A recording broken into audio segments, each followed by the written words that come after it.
Okay, hi, it's Konrad Wojtowicz from myPolitics channel, and today on our channel we have a pleasure to guest members of the European Youth Parties, Aleksandra Iwanowska from Federation of Young Social Democrats, Thank you very much for the invitation and hello. Indrek Paljak from Estonian Reform Party Youth, Yes, thank you for inviting me, and hello. and yes, and Janios Petrogiannis from Youth of Syriza from Greece.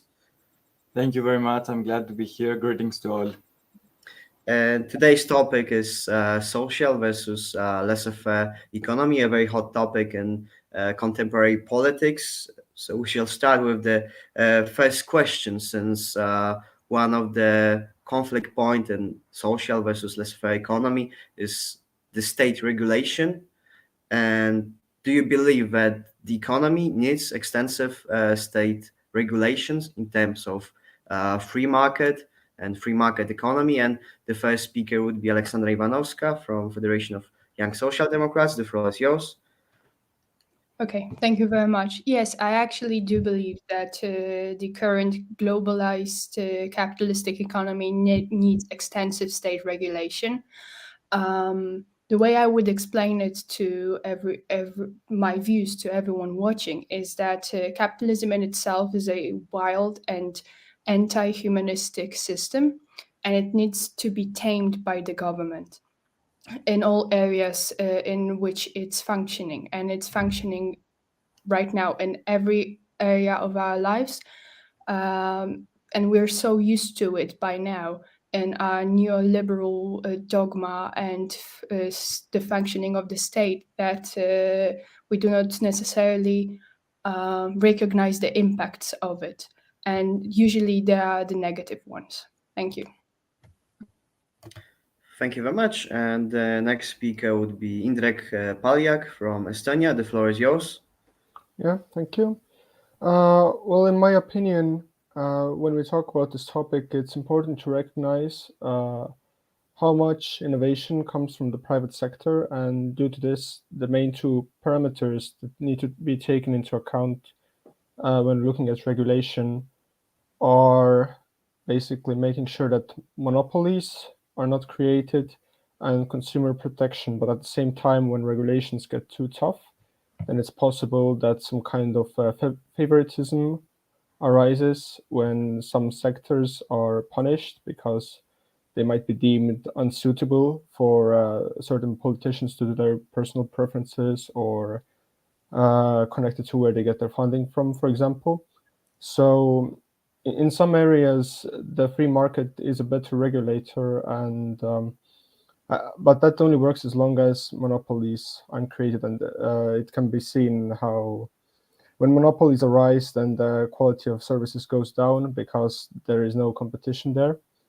But yeah, I think that the regulations should be kept at a level where they are reasonable, but I mean, we will get into more detail in the later parts of the debate, I assume, yeah?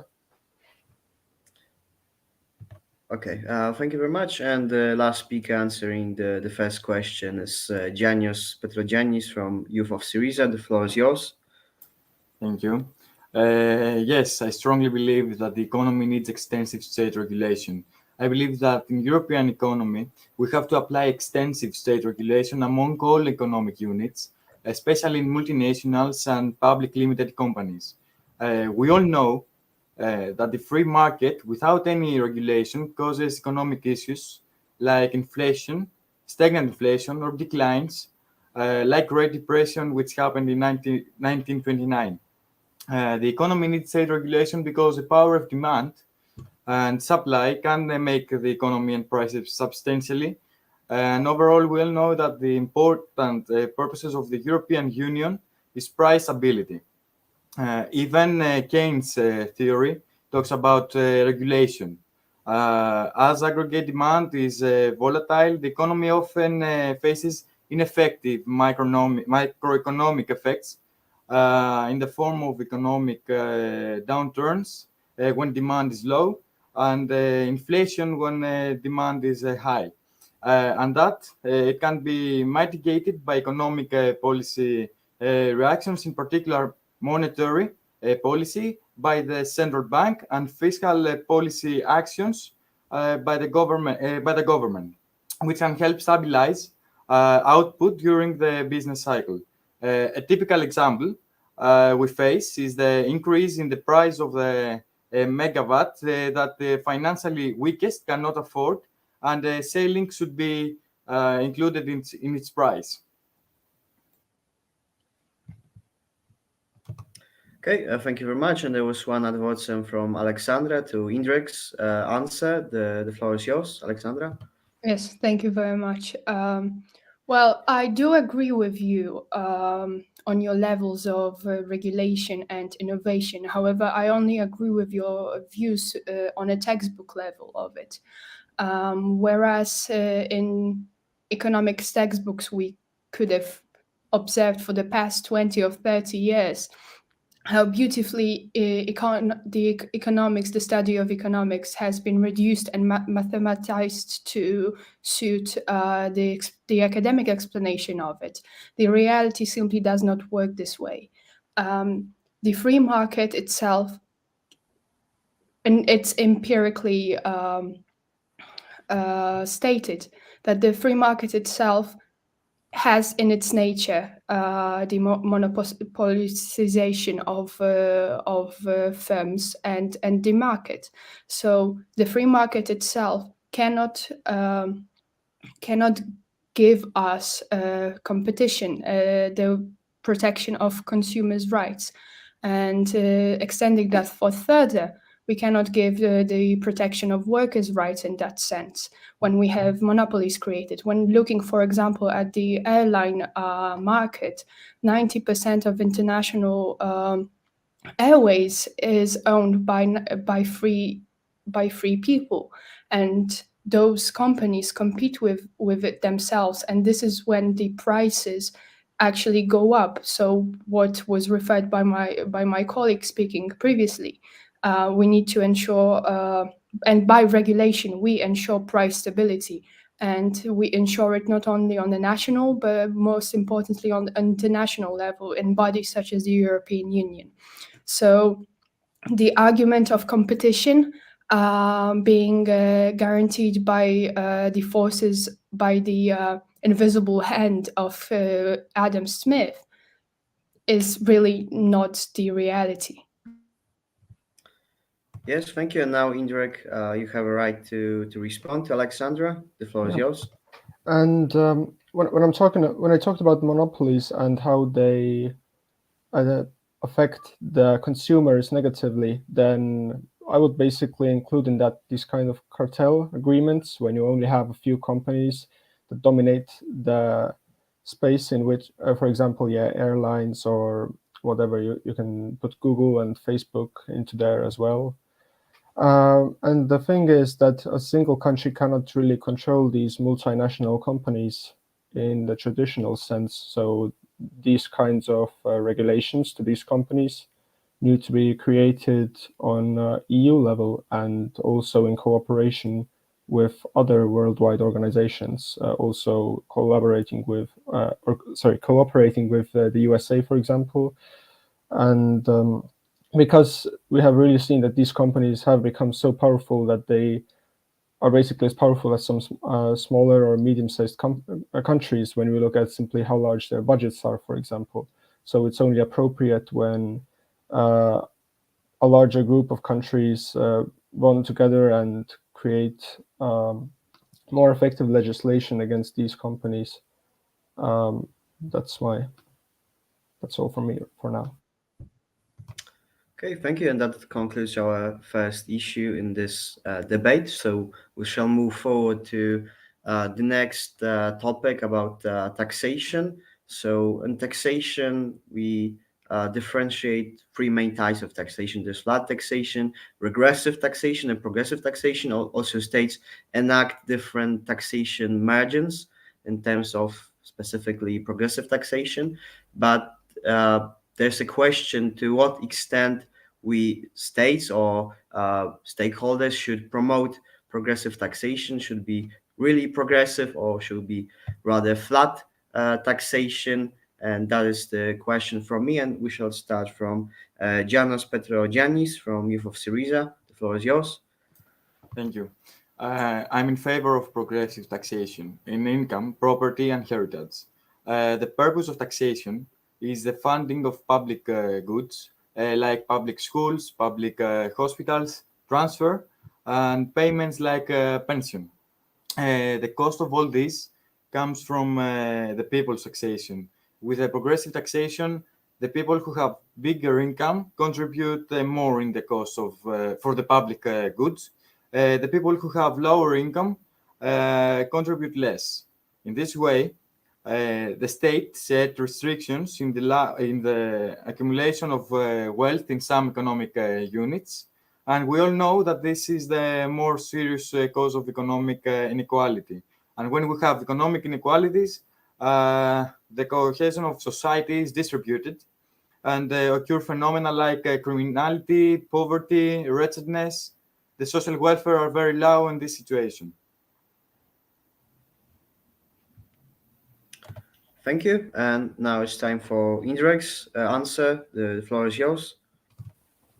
Well, in my opinion, a progressive tax system isn't really a very effective mean of basically reducing poverty or creating equality, because I think it should be looked more into, in terms of taxation, maybe it's worth it to impose a wealth tax the accumulated wealth of a person, because otherwise a progressive tax system might, for example, tax these people heavily who haven't really been able to accumulate any wealth, but are simply taxed because they will have some wealth in the future. I mean, if someone, for example, earns 5 times the average wage and doesn't have a home of their own because they've recently come to this position, then I think they don't really deserve to be paying more tax than a person who maybe earns twice the average wage but has a lot of real estate, for example. I think that's simply logical that we keep a flat tax, but because, for example, in Estonia, we have a flat tax rate, 0% and 20%, essentially. So, I mean, there's a little bit of a progressive inclination there, but there are talks of implementing a wealth tax in the future as well. But I'm aware that most European countries have higher levels of progressiveness, but I think it's a little too excessive in some cases. Okay, thank you. And the last speaker in this issue is Alexandra. The floor is yours. Thank you very much. Yes, I believe that a progressive tax system is the only tax system that should be looked upon and considered by the state. And it is one of the many ways for the state to ensure social justice. Obviously, I agree with the very simplistic view that the incomes should be progressively taxed. However, also wealth should be progressively taxed, and inheritance as well. Not only there is no empirical evidence for economic growth to stagnate in countries where a progressive tax system is operating, but we can see from history, from economic history, that regressive tax systems actually contribute heavily to the rise of income and economic inequality, and a big factor impacting the psychological stability of a country's society. Whereas taxing income progressively is important, wealth should also be heavily, and even, in my opinion, more looked upon when considering taxation, as many of us are probably familiar with the works of Thomas Piketty, where he talks that the current issue of capitalism is the fact of not income inequality, but wealth inequality, and the inability of people who are not backed up financially by their families or by the environment are literally not able to create wealth. And yes, we can talk about all those neoliberal dogmas of work hard. We all have the same 24 hours in a week, in a day. However, looking upon reality, there are many glass ceilings that capitalism progresses and exacerbates, and there is virtually little to no possibility for a person to create wealth on their own before, let's say, they become pensioners. So yes, I am in favor of progressive taxation. Progressive taxation in terms of income, progressive taxation in terms of wealth, progressive taxation in terms of inheritance. Progressive taxation is not stealing in any way. It is not injustice is in any way. This is simply a way of ensuring by the government the working inner and outer workings of a country. This is providing infrastructure. This is providing education. And all those things should be at a very high level in terms of their quality, and should be accessible to everyone. And because this is heavily immoral for someone to have to pay in order to access things such as education. Okay, thank you very much. And Indrek has right to add some. The floor is yours. Yes, I just wanted to say that when we look at, for example, progressive taxation in the ways that the first step is essentially 0%, whether it be income tax or wealth tax, in these terms I can understand it. But when the progressive when a very progressive tax system is implemented, then it can sometimes lead to cases where people are overtaxed due to not basically trying to avoid some kind of add-on taxes at any cost. There was a famous example in Sweden, for example, where a famous book writer was taxed 102% for his profits on a book. So because he was because of some overtaxation issues in Sweden for the ultra wealthy. So, but I think these are simply a few examples and might not fully illustrate the reality of what such a tax system would bring. But more importantly, it's the question of whether if one country implements a progressive tax system, how can it make sure that the wealthy will not simply move to live in another country to pay lower taxes there? So some sort of minimum taxation level legislation is sensible, but I think it should leave the opportunity for the countries to decide what way they want to do it. But for example, there's the 15%, I think it was income, there's this 15% corporate tax legislation on a worldwide level right now, and making something like this on the basis of income or wealth, or leaving it up to the countries to decide for the top brackets, for example, might make sense. Okay, thank you. And Alexandra, if you have a right to respond to Indrek, the floor is yours. Well, yes, thank you. I can also bring up an example of a Nokia owner in Finland who was speeding down his highway and was taxed, I believe, progressively. His ticket was around $220,000, and it was reduced after he provided his income levels. And it was around the time where Nokia was actually being taken apart and not very well functioning and being sold to Sony. However, this is not the case, whereas I believe that the issue of providing adequate brackets for a tax system to work in terms of its progressiveness is an issue and is a thing that should be very holistically debated and very well set to function. This is the area, well, this is just the responsibility of a government to do so. And when we look upon countries such as Germany, Denmark, and Sweden, well, these are the countries that we mostly refer to in terms of their economic prosperity and in terms of how well the economy of those countries is functioning. And one of the parts of this success is progressive taxation.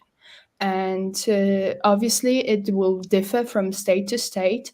However, when we bring up corporate taxes into the debate on progressive taxation, we really have to acknowledge the fact of tax evasion in countries such as Poland. This is a big issue. And all the incomes actually are shipped overseas due to loopholes in the law. And this is a big topic for the EU to consider as well, because in my opinion, a part of a progressive tax system is to provide as little leakages as possible. And we achieve that by actually taxing heavily big business and big corporations. And then we can actually tax people progressively, but tax them less, taking away the tax burden not only from people whose incomes are lower, but I'm finishing now, but not only taking the income from people, less income from the society, but actually taxing the people who should be contributing the most and are contributing the very least. Thank you. Okay, thank you very much. And this concludes the second issue of our debate. So the next aspect of the economy is the privatization or nationalization of areas such as healthcare and education, two most important elements of social welfare. And there's a conflict between the vast privatization of such institutions as hospitals and school, and also nationalization of these institutions, these places. And the question is, to what extent do you propose or oppose the privatization of healthcare and education? And the first speaker would be Indrek Paljak from Estonia. The floor is yours. In my opinion, when we look at education, then most of primary and secondary education should still be public, but for people who, for whatever reasons, whether it be religious, would like to go to a private school for these reasons, then it's perfectly acceptable, but it needs to be made sure through government legislation that it's not the thickness of the student's wallet that determines how high the quality of education the person receives. But when we look at the university admissions, then comes the question in many countries that is it really sustainable to keep it at a free level? So in my opinion, it's definitely very unreasonable the way it is in the US, where the prices are extremely high, but it really depends on the country's own economics, how possible it is to implement a fully free university admission and attendance, basically. So, for example, when we look at the system in the Netherlands, where there is some compulsory part to pay for by every single university student, I think it's all right. And as long as the student loans are reasonable and don't have a high interest rate, I see no issue with that, as long as they are reasonable. Don't go as high as in the US, for example. Okay, thank you. And now Janos Petrogiannis from Youth of Syriza. The floor is yours. Thank you. I oppose privatization in areas such as education and healthcare.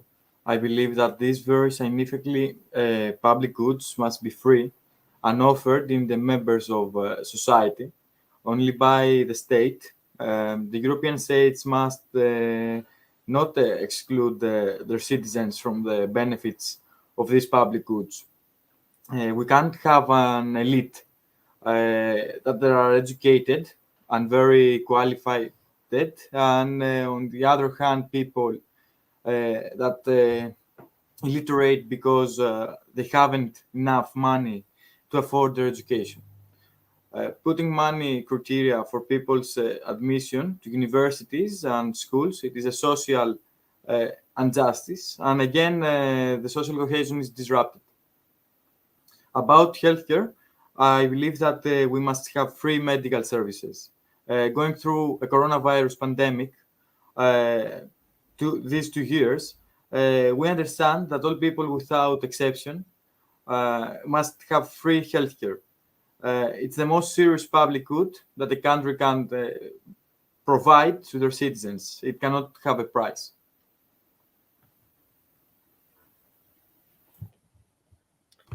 Thank you very much. And Indrek has the right to add what's the floor is yours. Yes, I would like to say that there's the question of whether we even need such kind of blanket statements. I mean, in terms of, for example, free healthcare for everyone. Like, it's the thing, like, maybe the government shouldn't be spending money on those people who can afford it. So extensive social services and, for example, I'm not saying healthcare is one of them, but for example, if they take, for example, dentistry or orthodonts or basically dental implants and some things like that. I don't think the government, for example, should sponsor it for absolutely every single person, but to those who are in need of it. Thank you. And Janusz, do you wish to respond to Indrek? Well, I disagree because even a dentist is a doctor, and this concludes to healthcare, and so we cannot have restrictions to what a member of society needs, because even a dentist can save a people's life. I don't know. It must be free for all.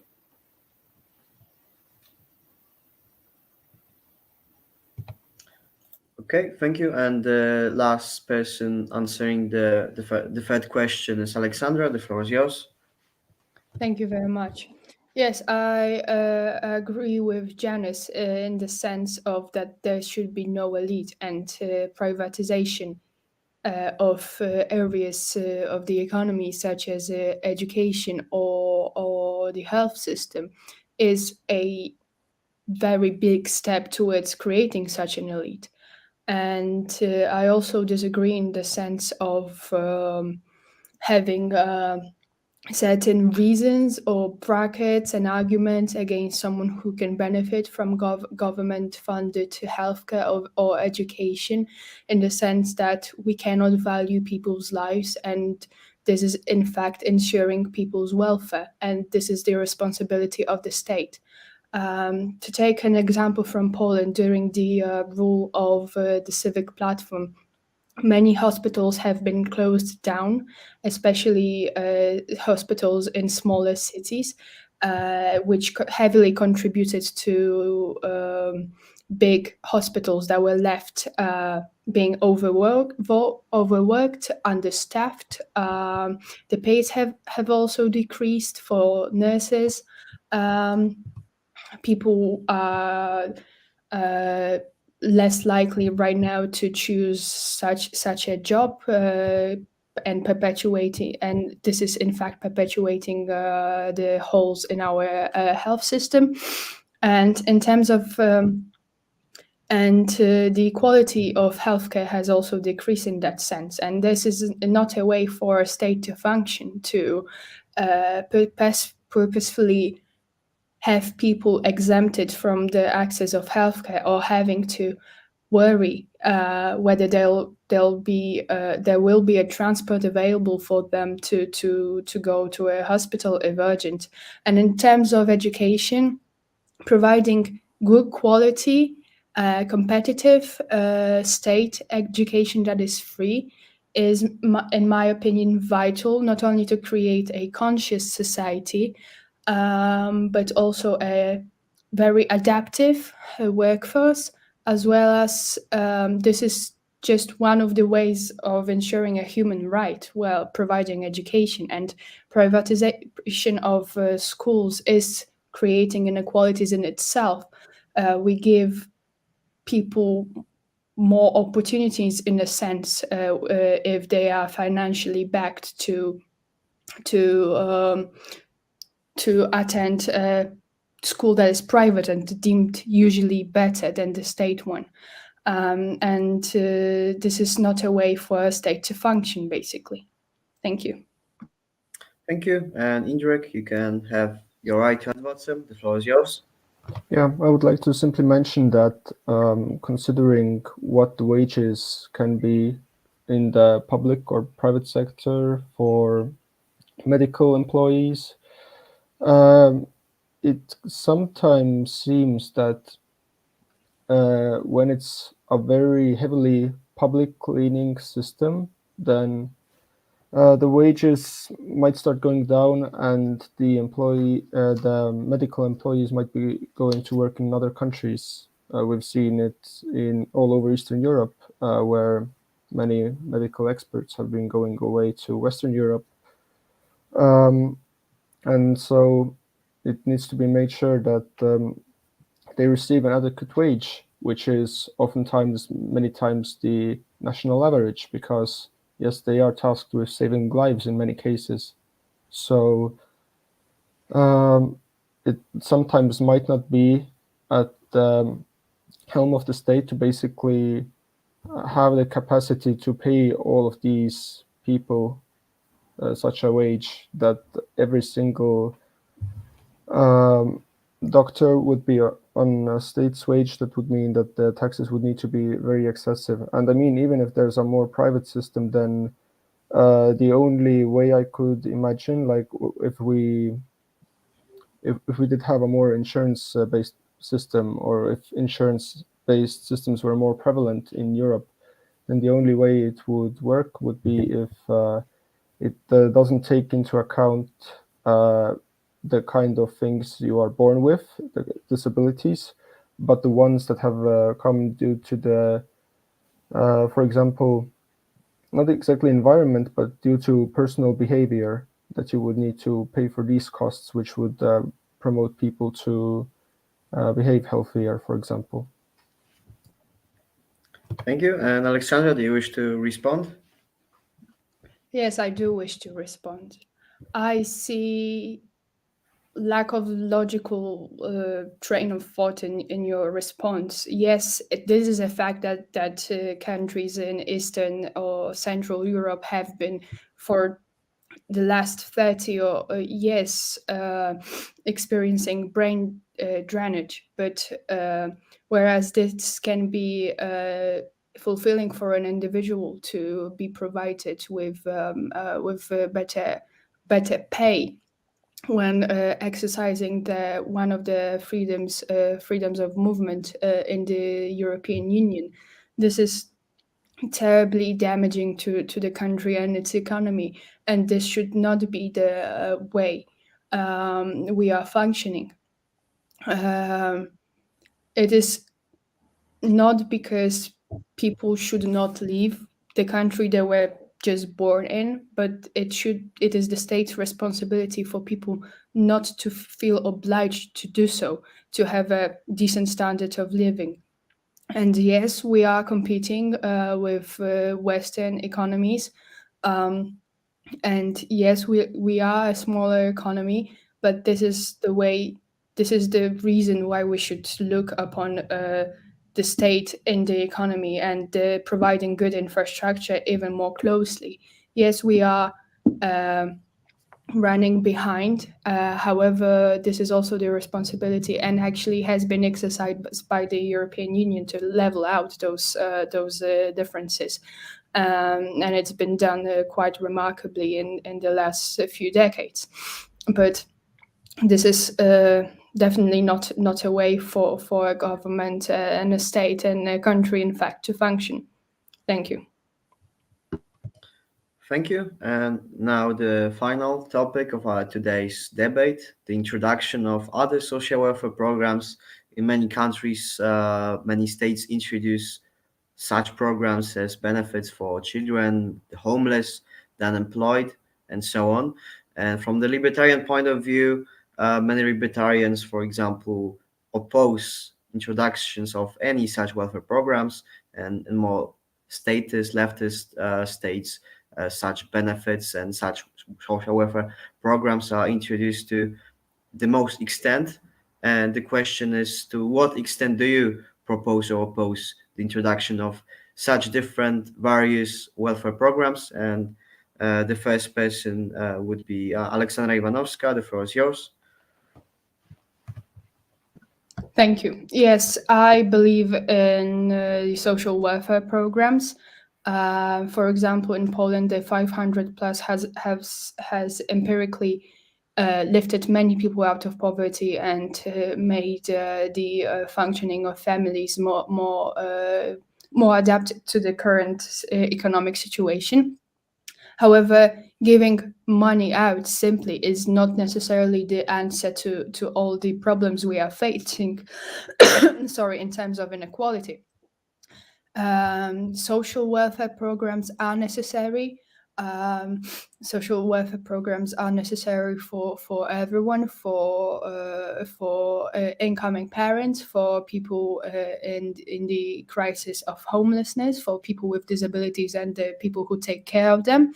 However, this is a small portion of ensuring the welfare of a society, and simultaneously we have to build the infrastructure to be suited, not only in terms of education, not only in terms of accessibility, but also in terms of economic progress, and in building on infrastructure is one of the way. Whereas social welfare programs, usually understood by subsidies or giving money to people to help their existence, is a vital component of ensuring this welfare.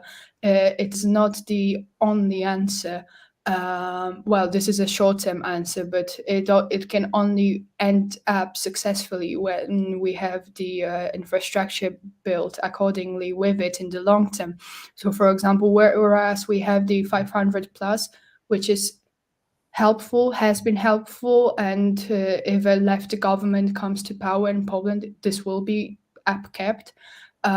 We have seen the lack of progress in terms of education, in terms of access to education. We have seen actually a downgrade of transportation services in Poland, public transportation services.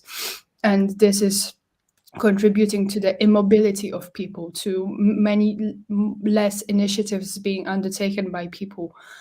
So yes, I do believe in social welfare programs, but I think that they should be also connected with buildings of infrastructure, for example. Thank you. Thank you very much. And the next speaker is Janos Petrogiannis from Youth of Syriza. The floor is yours. Thank you. As I said before, I am in favor of state regulation. So I am in favor also of social welfare programs. The social welfare programs give the opportunity to all social members to be equally between them in everyday life, and boost the social groups that they need it more with allowances, so they can face with life struggles like poverty, unemployment, and disabilities. My country, Greece, from 2010 to 2018, has suffered from the economical crisis. Memorandums and the measures imposed by IMF. Syriza's governance help the Greek peoples, supporting them with social dividends, arrangements on loans that will not be repaid, allowances to young people and to poor, and many, many more to help them live with dignity. Thank you. And the final answer, Indrek Paljak from Estonian Reform Party Youth. The floor is yours. In terms of social services, I believe in the concept that it should be need-based, so that people who need certain services receive it. So there is a check on what the people really need, if they really do qualify for a certain social benefit or not. I do not believe in programs such as universal basic income, because I don't really see how it would benefit or how it would be any use for the country to sponsor those who are already well off, what it would give for them.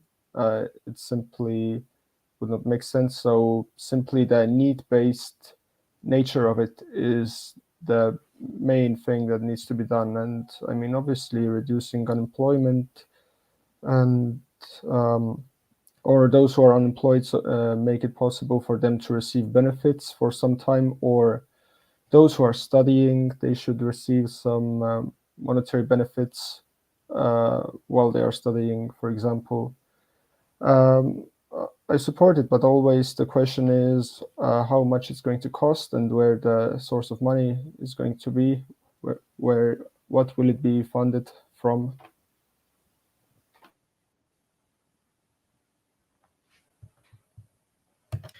Okay, thank you. And this means that our debate today is finished. Thank you very much for your contribution and participation. And today we had a pleasure to guest Aleksandra Iwanowska from Federation of Young Social Democrats from Poland.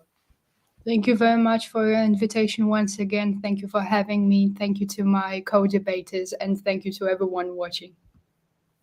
Indrek Paljak from Estonian Reform Party Youth. Thanks for inviting me, and maybe I will see you all again soon. And Giannos Petrogiannis from Youth of Syriza from Greece. Thank you very much. It was an honor to be here, and thanks to my I want to thank my contributors. Thank you very much. I wish you a very pleasant evening and see you soon, I hope.